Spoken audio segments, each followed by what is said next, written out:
ನಮಸ್ತೆ ಫ್ರೆಂಡ್ಸ್. ಇದುವರೆಗೂ ನಾವು ಸೀ ಸೀತಾ ಸೇವಕಿ ಆಗಿರುವಂತ ಮೀನಾಕ್ಷಿ ಬಗ್ಗೆ ತಿಳಿದುಕೊಂಡಿದ್ದೀವಿ. ಮೀನಾಕ್ಷಿ ಹೇಗಿದ್ಲು, ಅವಳು ಅವರಪ್ಪನ ಸಾವಿಗೆ ಕಾರಣ ಏನು, ಮತ್ತೆ ಮೀನಾಕ್ಷಿ ಹೇಗೆ ಸೇವಕಳಾದ್ಲು ಅನ್ನೋದನ್ನ ನಾವು ಹಿಂದಿನ ಸಂಚಿಕೆಯಲ್ಲಿ ತಿಳ್ಕೊಂಡಿದ್ದೀವಿ. ಈಗ 3ನೇ ಸಂಚಿಕೆಯಲ್ಲಿ ನಾವು ಸೀತೆಯ ಆಗಮನದ ಬಗ್ಗೆ ಮೀನಾಕ್ಷಿ ಏನ್ ಹೇಳ್ತಾ ಇದ್ದಾಳೆ ಅನ್ನೋದನ್ನ ತಿಳಿದುಕೊಳ್ಳೋಣ. ರಾಜ್ಯದಲ್ಲಿ ಹಲವು ವರ್ಷಗಳಿಂದ ಮಳೆಯ ಕೊರತೆ ಉಂಟಾಗಿದ್ದು, ಈ ಬರಗಾಲದ ಕಾರಣವನ್ನ ಮಹಾರಾಜರು ತಿಳಿದುಕೊಳ್ಳೋದಕ್ಕೆ ತೀವ್ರ ತಪಸ್ ಮಾಡಿದ್ರು. ಹವಾಮಾನದ ಪರಿಣಾಮಗಳು ಈ ರೀತಿ ನಮ್ಗೆ ಬರಗಾಲ ಬರೋದಕ್ಕೆ ಕಾರಣ ಆಗಿದೆ, ಅಡೆತಡೆಗಳನ್ನ ಸೃಷ್ಟಿಸ್ತಾ ಇದೆ. ಮಳೆ ಬರೋದಕ್ಕೆ ಭೂಮಿಯ ಇತರ ಭಾಗಗಳಿಂದ ಬರುತ್ತಿರುವ ಶಕ್ತಿಯ ಕಾರಣಗಳು, ಅಂದ್ರೆ ಇಲ್ಲಿ ಭೂಮಿಯನ್ನ ತಡೆ ಹಿಡಿಯೋದಕ್ಕೆ ಶಕ್ತಿ ಯಾವುದು, ರಾವಣನ ಶಕ್ತಿ ಅಥವಾ ಬೇರೆ ಯಾವುದೋ ದೈತ್ಯ ಶಕ್ತಿಗಳ ತೊಂದರೆಗಳಿರ್ಬೋದು ಅನ್ನೋ ರೀತಿಯಾಗಿ ಹೇಳ್ತಾ ಇದ್ರು. ಎಲ್ಲರೂ ಕೂಡ ಮಾತಾಡ್ಕೋತಾ ಇದ್ರು, ಹೇಳಲಾಗ್ತಿತ್ತು ಅಂತ ಮೀನಾಕ್ಷಿ ಹೇಳ್ತಾ ಇದ್ದಾಳೆ. ಜೊತೆಗೆ ಇದರಿಂದ ನಮ್ಗೆ ಕಠಿಣ ಸಮಯಗಳಿಂದ ಪ್ರಯೋಜನಗಳು ಕೂಡ ಉಂಟಾಗತ್ತೆ. ಅಂದ್ರೆ ಈ ಬರಗಾಲ ಬಂದಿರೋದು ಕೂಡ ಏನೋ ಒಂದು ಒಳ್ಳೆಯದಕ್ಕೆ ಬಂದಿದೆ, ನಮ್ಗೆ ತೊಂದರೆ ಆಗ್ತಾ ಇರೋದು ಏನೋ ಒಳ್ಳೆಯದನ್ನ ತರೋದಕ್ಕೆ ಅಂತ ಜನಕ ಬಾಬಾ ಎಲ್ಲರಿಗೂ ಕೂಡ ಹೇಳ್ತಾ ಇದ್ರು, ಯಾವಾಗ್ಲೂ ಹೇಳ್ತಾ ಇದ್ರು. ಅದೇ ರೀತಿ ಬರಗಾಲ ಆಹಾರ ಬೆಳೆಯುವಂತಹ ಹೊಸ ವಿಧಾನಗಳಿಗೆ ಕಾರಣ ಆಯ್ತು ಅಂತ ಹೇಳ್ತಾ ಇದ್ದಾಳೆ. ಒಂದಿನ ನದಿ ದಂಡೆಯಲ್ಲಿ ಜನಕ ಬಾಬಾ ಧ್ಯಾನ ಮಾಡ್ತಾ ಕುಳಿತಿದ್ದಾಗ ನದಿ ದೇವತೆ ಮೇಲೆದ್ದು ಅವರೊಂದಿಗೆ ಮಾತನಾಡಿದ್ಲು.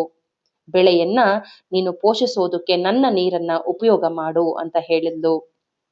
ಮೊದಲಿಗೆ ಜನಕ ಬಾಬುಗೆ ಅರ್ಥ ಆಗ್ಲಿಲ್ಲ. ಜೊತೆಗೆ ಹೊಲದಕ್ಕೆ ನೀರು ಹೇಗೆ ಹರಿಸ್ಬೇಕು ಅನ್ನೋದು, ಹೇಗೆ ಅವುಗಳನ್ನ ಹಳ್ಳಗಳನ್ನ ತೋಡ್ಬೇಕು ಅನ್ನೋ ಕುರಿತು ಜನಕ ಬಾಬಾ ಅವರಿಗೆ ತಾಯಿ ನದಿ ದೇವತೆಯೇ ಬಂದು ಮಾರ್ಗದರ್ಶನ ಮಾಡಿದ್ಲು ಅಂತ ಹೇಳ್ತಾ ಇದ್ದಾಳೆ.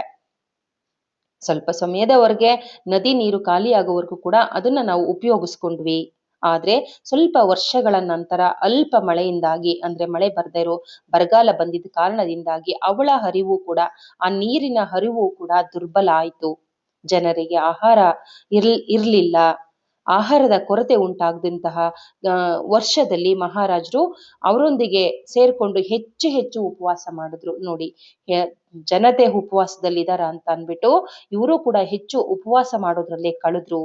ಜನರಿಗೆ ಊಟ ಇಲ್ಲ, ನಾನೇನ್ ಊಟ ಮಾಡ್ಬೇಕು ಅನ್ನೋ ರೀತಿ ಜನಕ ಬಾಬಾನು ಕೂಡ ಊಟ ಬಿಡ್ತಾ ಇದ್ರು ಅಂತ ಹೇಳ್ತಾ ಇದ್ದಾಳೆ ಮೀನಾಕ್ಷಿ. ಆದ್ರೂ ಕೂಡ ಅಷ್ಟೊಂದು ಬರಗಾಲ ಇದ್ರೂ ಕೂಡ ಜನಕ ಬಾಬಾ ಯಾವತ್ತೂ ನಿರಾಶೆಗೊಳ್ಳಿಲ್ಲ. ಇತರ ರಾಜ್ಯಗಳೊಂದಿಗೆ ಮೈತ್ರಿ ಮಾಡ್ಕೊಳ್ಳೋದಕ್ಕೆ ಅವಕಾಶವಾಗಿ ಅವರು ಇನ್ನೊಂದು ಕಡೆ ನೋಡಿದ್ರು. ಅಂದ್ರೆ ಇದರ ರಾಜ್ಯಗಳು ನೋಡೋದ್ ಜೊತೆನೆ ಮಾತಾಡ್ಕೊಂಡು ಅವರನ್ನ ಮೈತ್ರಿ ಮಾಡ್ಕೊಳ್ಳೋಣ ಅಂತ ಬಯಸ್ತಾ ಇದ್ರು ಅಂತ ಹೇಳ್ತಾ ಇದ್ದಾರೆ. ಜನತೆಯ ಎಲ್ಲ ಅಗತ್ಯಗಳನ್ನ ಪೂರೈಸುವಂತಹ ಸ್ವಾವಲಂಬಿ ರಾಜ್ಯ ನಾವು ಹೊಂದಿದ್ವು. ಅಂದ್ರೆ ನಾವು ಎಲ್ಲನ ಅವಶ್ಯಕತೆ ನಾವು ಪೂರೈಸ್ಕೋಬಹುದಾಗಿತ್ತು. ಆದ್ರೆ ನಮ್ಮ ರಾಜ್ಯದಲ್ಲಿ ಆ ಜನಸಂಖ್ಯೆ ಸ್ವಲ್ಪ ಜಾಸ್ತಿ ಆದಿದ್ರಿಂದ ಅದನ್ನೆಲ್ಲನ ಪೋಷಣೆ ಮಾಡೋದಕ್ಕೆ ಸಾಧ್ಯ ಆಗ್ಲಿಲ್ಲ. ನಮ್ಮ ಮಹಾರಾಜರು, ಅಂದ್ರೆ ಜನಕ ಮಹಾರಾಜರು ನೆರವನ್ನ ಹುಡುಕೋದಕ್ಕೆ ಏನ್ ಅಗತ್ಯ ಇರ್ಲಿಲ್ಲ. ಅಂದ್ರೆ ಸ್ವಲ್ಪ ಜನ ಸಂಖ್ಯೆ ಒಂದ್ ಸ್ವಲ್ಪ ಜಾಸ್ತಿ ಆಗ್ತಾ ಇದೆ, ಬೇರೆ ನೆರವನ್ನ ಪಡ್ಕೊಳ್ಳೋ ಅವಶ್ಯಕತೆ ಇರ್ಲಿಲ್ಲ.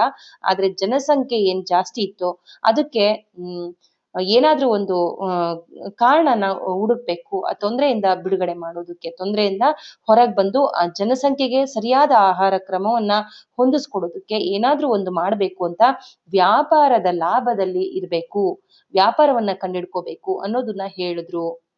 ಹೀಗಾಗಿ ಹೊಸ ಸಂಬಂಧಗಳು ರೂಪುಗೊಂಡವು. ಅಂದ್ರೆ ವ್ಯಾಪಾರ ಮಾಡೋದಕ್ಕೆ ತೊಡಗೋಣ ಅಂತ ಜನಕ ಬಾಬಾ ಮುಂದಾದ್ರಂತೆ. ನೆಕ್ಸ್ಟ್ ಆ ಕೊರತೆಯನ್ನ ನೀಗಿಸೋದಕ್ಕೆ ಧಾನ್ಯಗಳನ್ನ ಕೊಡುವುದಾಗಿ ಸಮೀಪದ ಸಾಮ್ರಾಜ್ಯದಲ್ಲಿರುವ ದಶರಥ ಮಹಾರಾಜ, ಅಂದ್ರೆ ಇಲ್ಲಿ ರಾಮನ ಅಪ್ಪ ದಶರಥ ಮಹಾರಾಜ, ಅವ್ರನ್ನ ಸಂಪರ್ಕ ಮಾಡಿದ್ರು ಜನಕ ಬಾಬಾ ಅಂತ ಕೇಳ್ತಾ ಇದ್ದಾರೆ. ಅವರು ಅತ್ಯಧಿಕ ಮತ್ತು ಬಲಶಾಲಿಯಾದ ಬೃಹತ್ ಸಾಮ್ರಾಜ್ಯ ಆಗಿತ್ತು. ನಮ್ಮ ರಾಜ್ಯದಷ್ಟು ಚಿಕ್ಕದಾಗಿರ್ಲಿಲ್ಲ, ತುಂಬಾ ಬೃಹತ್ ಸಾಮ್ರಾಜ್ಯ ಆಗಿತ್ತು. ಪ್ರತಿಯಾಗಿ ಏನನ್ನಾದ್ರೂ ನೀಡದೆ ಕಾಣಿಕೆಯನ್ನ ಸ್ವೀಕರಿಸೋದಕ್ಕೆ ಜನಕ ಬಾಬಾ ಅವರು ಮೊದಲು ಹಿಂಜರಿದ್ರು. ನೋಡಿ, ಜನಕ ಬಾಬಾ ಕೊಡ್ತೀನಿ ನಾನು ಅಂತ ಅನ್ಬಿಟ್ಟು, ನನ್ನ ಸಾಮ್ರಾಜ್ಯದಲ್ಲಿ ಬೇಜಾನ್ ಇದೆ ನಾನು ಕೊಡ್ತೀನಿ ಅಂತ ಬಂದ್ರೆ ಜನಕ ಬಾಬಾ ಹಿಂದೆ ಸರಿತಾ ಇದ್ದಾರೆ. ಇಲ್ಲ ಇಲ್ಲ, ನೀವು ಪ್ರತಿಯಾಗಿ ಏನಾದ್ರು ತಗೊಂಡ್ರೆ ಮಾತ್ರ ನಾನು ನಿಮ್ಮ ಹತ್ರ ದವಸ ಧಾನ್ಯಗಳನ್ನ, ಏನಾದ್ರು ವ್ಯಾಪಾರದಲ್ಲಿ ಸಂಬಂಧವನ್ನ ಮುಂದುವರ್ಸೋಣ ಅಂತ ಅಂದ್ರು ಅಂತ ಹೇಳ್ತಾ ಇದ್ದಾಳೆ ಮೀನಾಕ್ಷಿ. ಪ್ರತಿಯಾಗಿ ಏನಾದ್ರು ನೀಡದಿದ್ರೆ ನಾನು ಸ್ವೀಕರಿಸೋದಕ್ಕೆ ದಶರಥ ಮಹಾರಾಜ ಅವರು ಕೂಡ ಸರಿ ಆಗ್ಲಿ, ನಿಮ್ಗೆ ಏನ್ ಬೇಕು ಅದನ್ನ ತಗೊಳ್ಳಿ ಅಂತ ಹೇಳಿದಾಗ, ನಮ್ಮ ವಿದೇಹ ರಾಜ್ಯ ಅಂದ್ರೆ ಇಲ್ಲಿ ಜನಕ ಬಾಬಾರ ರಾಜ್ಯದಲ್ಲಿ ಕುಶಲಕರ್ಮಿಗಳಿಂದ ಆದಂತಹ ಕಲಾಕೃತಿಗಳು, ಅಂದ್ರೆ ಕಲಾಕೃತಿಗಳನ್ನ ಚೆನ್ನಾಗಿ ಮಾಡ್ತಾ ಇದ್ರು ನಮ್ಮ ರಾಜ್ಯದಲ್ಲಿ ಅಂತ ಹೇಳ್ತಾ ಇದ್ದಾಳೆ. ಅದನ್ನ ತಗೊಂಡ್ರು ಜನಕ ಬಾಬಾ, ದಶರಥ ಮಹಾರಾಜ ತಗೊಂಡು ಇವ್ರಿಗೆ ಏನು ದವಸ ಧಾನ್ಯಗಳು ಬೇಕೋ, ಊಟಕ್ಕೆ ಬೇಕಾಗಿದೆಯೋ ಅದನ್ನೆಲ್ಲವನ್ನು ಇಲ್ಲಿ ವಿನಿಮಯ ಮಾಡ್ಕೋತಾ ಇದ್ರು ಒಬ್ರಿಂದೊಬ್ರಿಗೆ ಅಂತ ಹೇಳ್ತಾ ಇದ್ದಾಳೆ. ಜೊತೆಗೆ ನೋಡಿ, ಜನಕ ಬಾಬಾ ಅನ್ಕೋತಾ ಇದ್ದಾರೆ, ಭವಿಷ್ಯದ ಮೈತ್ರಿಗೆ ಬೀಜಗಳ ಬಿತ್ತನೆ ಮಾಡ್ತಾ ಇದ್ದಾರೆ ಎಂಬುದನ್ನ ಗ್ರಹಿಸಿದ್ರು ನಮ್ಮ ಜನಕ ಬಾಬಾ. ಕ್ಷಿಪ್ರವಾಗಿ ಅದನ್ನ ಒಪ್ಕೊಂಡ್ರು. ನೋಡಿ, ಭವಿಷ್ಯ ಮುಂದೆ ನಿರ್ಧಾರವಾಗ್ತಾ ಇದೆ, ಏನೋ ಒಂದು ಒಳ್ಳೇದು ನಿರ್ಧಾರ ಆಗ್ತಾ ಇದೆ. ರಾಮ ಬರ್ತಾ ಇದ್ದಾರೆ, ಅವರ ಕುಲದಲ್ಲಿ, ಇವರ ಕುಲದಲ್ಲಿ ಸೀತಾ ಮಾತೆ ಬರ್ತಾ ಇದ್ದಾಳೆ. ಅದನ್ನ ಜನಕ ಬಾಬಾ ಕಂಡುಹಿಡ್ಕೊಂಡು ಭವಿಷ್ಯದ ಬೀಜವನ್ನ ಬಿತ್ತನೆ ಮಾಡ್ತಾ ಇದ್ದಾರೆ ಎಂಬುದನ್ನ ಗ್ರಹಿಸಿದಂತಹ ಜನಕ ಬಾಬಾ ಅದನ್ನ ಒಪ್ಕೊಂಡ್ರು ಬೇಗ ಅಂತ ಹೇಳ್ತಾ ಇದ್ದಾಳೆ. ರಾಜ್ಯದ ತುಂಬೆಲ್ಲ ಕೃತಜ್ಞತೆ ತುಂಬಿತು. ಯಾವಾಗ ದಶರಥ ಮಹಾರಾಜರು ಇದನ್ನೆಲ್ಲ ಏಲನ್ನು ಕೊಟ್ರು, ಆಗ ಅವ್ರ ಬಗ್ಗೆ ತುಂಬಾ ಕೃತಜ್ಞತೆಗಳನ್ನ ವ್ಯಕ್ತಪಡಿಸಿದ್ವಿ ನಾವೆಲ್ಲ ಅಂತ ಹೇಳ್ತಾ ಇದ್ದಾಳೆ. ಈ ಔದಾರ್ಯದಿಂದ ನಾವು ಮುಂದೊಂದು ದಿನ ಸಂಪೂರ್ಣವಾಗಿ ಮರುಪಾವತಿ ಮಾಡ್ತೇವೆ ಅಂತ ಜನಕ ಬಾಬಾ ಮಂತ್ರಿಗಳಿಗೆ ಹೇಳಿದ್ರು. ಅಂದ್ರೆ ಮಂತ್ರಿಗಳಿಗೆ ಜೊತೆ ಮಾತಾಡ್ತಾ ಇದ್ದಾರೆ, ಇದನ್ನೇನಾದ್ರೂ ಮಾಡಿ ನಾವು ಮತ್ತೆ ಮರುಪಾವತಿ ಮಾಡಿ ದಶರಥ ಮಹಾರಾಜರಿಗೆ ಕೊಡೋಣ ಅಂತ ಮಂತ್ರಿಗಳ ಜೊತೆ ಮಾತಾಡ್ತಾ ಇದ್ರಂತೆ. ಕಷ್ಟದಲ್ಲಿರುವ ಸಮಯದಲ್ಲಿ ಅಯೋಧ್ಯೆಯಿಂದ ಈ ನೆರವನ್ನ ನೀಡಲ್ಪಟ್ಟಿರುವುದು ನೋಡಿದ ವಿದೇಹ ಜನರಲ್ಲಿ ತುಂಬಾ ಕೃತಜ್ಞತೆಯ ಭಾವನೆ ತುಂಬಿ ತುಳುಕ್ತಾ ಇತ್ತು. ಅವ್ರನ್ನ ಕೃತಜ್ಞತೆಯಿಂದ ನಾವೆಲ್ಲ ನೋಡಿದ್ವಿ ಅಂತ ಹೇಳ್ತಾ ಇದ್ದಾಳೆ. ಜನಕ ಬಾಬಾ ಮತ್ತು ಸುನೈನಾ ಮಾತಾ ಇವರಿಬ್ಬರಿಗೆ ವಯಸ್ಸಾಗ್ತಿದ್ರು, ಉತ್ತರಾಧಿಕಾರಿ ಇರ್ಲಿಲ್ಲ. ಆದ್ರೆ ಈ ಕುರಿತು ರಾಜ್ಯದಲ್ಲಿ ಯಾರು ಕೂಡ ಚಿಂತೆ ಮಾಡ್ತಾ ಇರ್ಲಿಲ್ಲ. ಏಕೆಂದ್ರೆ ಮಹಾರಾಜರು ಎಲ್ಲರ ಅಗತ್ಯವನ್ನ ನಿಭಾಯಿಸ್ತಾ ಇದ್ರು, ಜವಾಬ್ದಾರಿಯಿಂದ ಕಾಳಜಿಯಿಂದ ನಮ್ಮನ್ನ ನೋಡ್ಕೋತಾ ಇದ್ರಿಂದ ನಮ್ಗೆ ಅವ್ರಿಗೆ ಮಕ್ಕಳಿಲ್ಲ ಅನ್ನೋದು ಯಾವುದೇ ಕೊರತೆ ಇರ್ಲಿಲ್ಲ. ಹೆಣ್ಣು ಮಗುವನ್ನು ಪಡೆಯೋದಕ್ಕೆ ಮಹಾರಾಜರು ಅತ್ಯಂತ ವಿಶಿಷ್ಟ ಪೂಜೆಯನ್ನ ನೆರವೇರಿಸುವುದಕ್ಕಾಗಿ ರಾಜ್ಯದ ಎಲ್ಲ ಋಷಿಗಳನ್ನ, ತಪಸ್ವಿಗಳನ್ನ ಒಂದೆಡೆ ಸೇರಿಸ್ತಾ ಇದ್ರು ಎಂಬ ಸುದ್ದಿ ಪೂರ್ಣ ರಾಜ್ಯದಲ್ಲೆಲ್ಲ ಹರಡ್ತು. ಅದಕ್ಕೆ ಎಲ್ರು ಮಾತಾಡ್ಕೋತಾ ಇದ್ರು, ಹೆಣ್ಣು ಮಗುವೇಕೆ ಎಂದು ಪ್ರತಿಯೊಬ್ರು ಆಶ್ಚರ್ಯಚಕಿತರಾದ್ರು. ಎಲ್ಲೆಡೆ ಮಹಾರಾಜರು ತಮ್ಮ ಸಾಮ್ರಾಜ್ಯವನ್ನ ಮುಂದುವರಿಸೋದಕ್ಕೆ ಗಂಡು ಮಗು ಬೇಕು ಅಂತ ಬಯಸಿದ್ರೆ, ನಮ್ಮ ಮಹಾರಾಜರು ವಿಭಿನ್ನವಾಗಿ ಯೋಚನೆ ಮಾಡ್ತಾ ಇದ್ದಾರೆ. ಜನಕ ಬಾಬಾ ಇತರ ಮಹಾರಾಜರಂತೆ ಅಲ್ಲ ಎಂಬುದು ನಮ್ಗೆ ತಿಳಿದಿದ್ರಿಂದ ಏನೋ ಒಂದು ಒಳ್ಳೇದಕ್ಕೋಸ್ಕರ ದೂರ ಆಲೋಚನೆಯಿಂದ ಜನಕ ಬಾಬಾ ಮಾಡ್ತಾ ಇದ್ದಾರೆ ಅಂತ ನಾವೆಲ್ಲ ಅಂದ್ಕೊಂಡ್ವಿ. ಈ ಸಮಯದಲ್ಲಿ ಬಹು ದೂರದಿಂದ ಒಬ್ಬ ಋಷಿ ಬಂದಿದ್ರು. ಅರಮನೆಯ ಬೆಟ್ಟಿಗೆ ಬಂದ ನಂತರ, ನೀವು ಮಹಾರಾಣಿಯವರು ಹೆಣ್ಣು ಮಗುವನ್ನ ಹೊಂದೋದಕ್ಕೆ ವಿಶೇಷ ಪೂಜೆಯನ್ನ ಕೈಗೊಳ್ತಾ ಇದ್ದೀರಾ, ಇದ ನಿಜವೇ ಅಂತ ಕೇಳಿದ್ರು. ಮಹಾರಾಜರನ್ನ ಕೇಳಿದಾಗ ಜನಕ ಬಾಬಾ ಹೇಳಿದ್ರು, ಋಷಿಗಳ ಮುಖದಲ್ಲಿ ಮೇಲಿದ್ದ ಅಗಾಧ ನೋಟವನ್ನ ನೋಡಬಲ್ಲವರಾಗಿದ್ದು ಹೀಗಾಗಿ ಅವರು ಕೇಳಿದ್ರು, ಇದರಿಂದ ನಿಮ್ಗೆ ಆಶ್ಚರ್ಯವಾಗ್ತಾ ಇದೆ ಅಂತ ಜನಕ ಬಾಬಾ ಕೇಳಿದ್ರು. ಮಹಾರಾಜರೇ, ನಿಮಗೆ ಮಗ ಇಲ್ಲದಿರುವುದು ನಿಜವೇ? ಜನಕ ಬಾಬಾ ತಲೆದೂಗಿದ್ರು. ಹೌದು ಅಂತ ಹೇಳಿದ್ರು. ಅವರ ಮುಗುಳ್ನಗೆ ವಿಸ್ತಾರವಾಗಿತ್ತು. ಅವ್ರು ಹೇಳ್ತಾ ಇದ್ರೆ ಇವ್ರು ನಗ್ತಾ ಇದ್ರೆ, ಮಕ್ಕಳಿಲ್ಲ ಅಂತ ಹೇಳ್ತಾ ಇದ್ರೆ ಜನಕ ಬಾಬಾ ನಗ್ತಾ ಇದ್ದಾರೆ. ನಿಮಗೆ ಉತ್ತರಾಧಿಕಾರಿಯ ಕಾಳಜಿ ಇಲ್ಲವೇ ಅಂತ ಕೇಳಿದ್ರಂತೆ ಋಷಿ ಮುನಿಗಳು. ಅವರು ಕೇಳಿದ್ರು ಹಾಗಂತ. ನೀವು ಹೋದ ಮೇಲೆ ಯಾರಾದ್ರೂ ಒಬ್ರು ರಾಜ್ಯ ನಡೆಸ್ಬೇಕಲ್ವಾ ಅಂತ ಕೇಳ್ತಾ ಇದ್ದಾರೆ. ನೋಡಿ, ಎಷ್ಟು ಜನಕ ಬಾಬಾ ಒಳ್ಳೆಯ ವ್ಯಕ್ತಿತ್ವ ಉಳ್ಳವರಾಗಿದ್ರು ಅಂದ್ರೆ, ನೋಡಿ, ರಾಜ್ಯಗಳು ಬರುತ್ತವೆ ಹೋಗುತ್ತವೆ, ನಾನು ಭೂಮಂಡಲದ ಕಲ್ಯಾಣಕ್ಕಾಗಿ ಕಾಳಜಿ ಮಾಡ್ತಾ ಇದ್ದೇನೆ. ನೋಡಿ, ಈಗಾಗ್ಲೇ ಅವ್ರಿಗೆ ಧ್ಯಾನದಲ್ಲಿ ಗೊತ್ತಾಗ್ಬಿಟ್ಟಿದೆ, ಭೂಮಂಡಲದ ಕಲ್ಯಾಣಕ್ಕಾಗಿ ಹೆಣ್ಣು ಮಗು ನಿಮ್ಮ ಮಗುವಾಗಿ ಬರ್ತಾ ಇದೆ ಅನ್ನೋದನ್ನ ನೋಡಿದ್ದಾರೆ. ಅದಕ್ಕೋಸ್ಕರ ಜನಕ ಬಾಬಾ ಪ್ರತಿಕ್ರಿಯಿಸ್ತಾ ಇದ್ದಾರೆ. ರಾಜ್ಯಗಳು ಬರುತ್ತವೆ ಹೋಗುತ್ತವೆ, ನಾನು ಭೂಮಂಡಲದ ಕಲ್ಯಾಣಕ್ಕಾಗಿ ಕಾಳಜಿ ಮಾಡ್ತಾ ಇದ್ದೇನೆ ಅಂತ ಹೇಳ್ತಾ ಇದ್ದಾರೆ. ಪ್ರಕೃತಿಯ ಲಯಬದ್ಧತೆಯಲ್ಲಿ ಹೆಚ್ಚುತ್ತಿರುವ ಅಡಚಣೆಗಳು ನಾನು ಗಮನಿಸಿದ್ದೇನೆ. ಅಂದ್ರೆ ಈಗಾಗ್ಲೇ ಬರಗಾಲ ಬಂದಿದೆ, ಅಡಚಣೆಗಳನ್ನ ಸೃಷ್ಟಿ ಮಾಡ್ತಾ ಇದ್ದಾನೆ ರಾವಣ, ಎಲ್ಲವನ್ನ ನಿಯಂತ್ರಣದಲ್ಲಿ ಇಡ್ತಾ ಇದ್ದಾನೆ. ಅದನ್ನೆಲ್ಲ ಗಮನಿಸಿ ದೈವಿಕ ಶಕ್ತಿ ಮನೆಗೆ ಬರ್ತಾ ಇದೆ ಅನ್ನೋದು ಗೊತ್ತಾಗ್ತಾ ಇದೆ.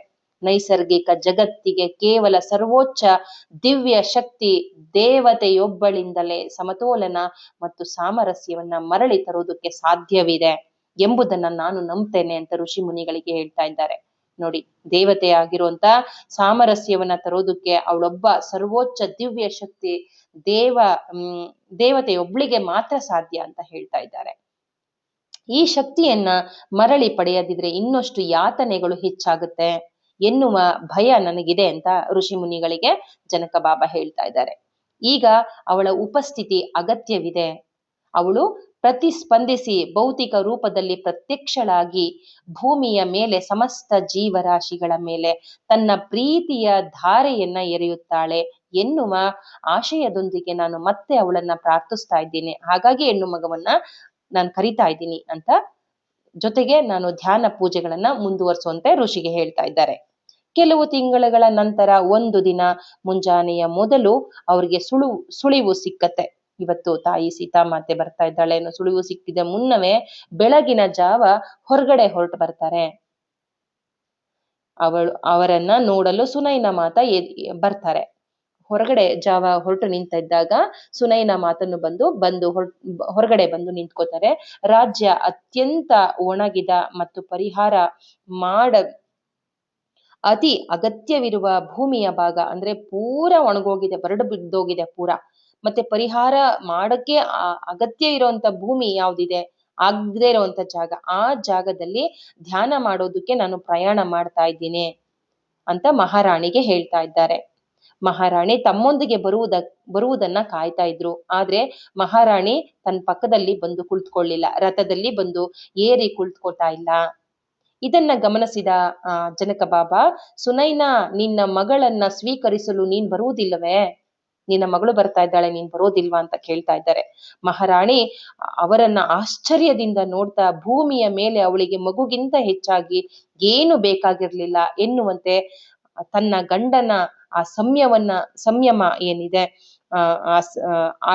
ಆದರದಿಂದ ಗೌರವಿಸಿ ಓಡೋಗಿ ತನ್ನ ಮಗುವನ್ನ ಪಡೆಯೋದಕ್ಕೆ ತಮ್ಮಷ್ಟಕ್ಕೆ ತಾವೇ ಹೋಗಿ ರಥದಲ್ಲಿ ಹೋಗಿ ಕೂರ್ತಾರೆ. ಸುನೈನಾ ಮಾತೆ ತಮ್ಮ ಮಗಳು ಬರುವುದು ಖಚಿತವಾಗಿದೆ ಎಂಬುದನ್ನ ಅವರು ಸೂಚಿಸಿದ ನಂತರ ಮಹಾರಾಣಿ ಓಡೋಗಿ ರಥವೇರಿ ಪಕ್ಕದಲ್ಲಿ ಕುಳಿತುಕೋತಾರೆ. ಎಷ್ಟೋ ವರ್ಷಗಳಿಂದ ಬೆಳೆಯನ್ನು ಬೆಳೆಯದ ಬಂಜರು ಭೂಮಿಯಾಗಿ ಇದ್ದಂತಹ ಅಲ್ಲಿ ರಥ ನಿಲ್ಲತ್ತೆ.